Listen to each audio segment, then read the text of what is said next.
swali langu Moyombo, niliona watu wamesema kwamba Simba baada ya kufika finali ya kombe la shirikisho kuna nafasi ya kuweza kushiriki kombe la dunia kwa ngazi ya vilabu msimu ujao, kwa sababu hata kwenye ranks wanapanda na wanaingia nafasi ya wanaingia top 5 rasmi sasa. Sasa vipi hapo imekaje? Hapana. Hapana. Hii nafasi ya Simba kushiriki ni ngumu. Kwa sababu ukiangalia ili timu zote ambazo zinashiriki, mfano ngoni kwambie kitu kimoja. Al Ahly amechukua nafasi baada kwa sababu alichukua bingwa wa CAF Champions League. Yes.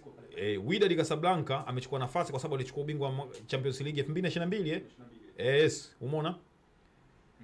Esperance Sportive de Tunis ameingia, amefika zile finali back to back, alikuwa na pointi za juu mpaka wanahesabia kwenda kwenye michuano hii.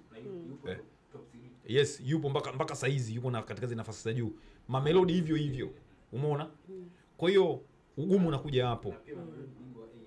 Yes, Mamelodi ameenda pia kwa sababu kama bingwa nani wa AFL, African Football League.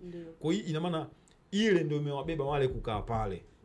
Watu walikuwa wanazungumza kwa sababu Wydad hajashiriki michuano ya kimataifa msimu huu ambao Simba yuko kwenye shirikisho finali.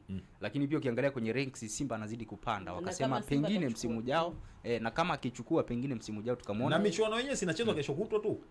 Achana na hii ya mwaka huu 2025 ambayo itafanyikia Marekani. Hii inayofuata. Sasa inafanyika baada ya miaka 4. Baada ya miaka 4. Ina maana Simba akiendelea ku-maintain kiwango alichonacho hivi sasa, aendelee kukaa hapo top 4. Itafanyika tena baada ya miaka 4.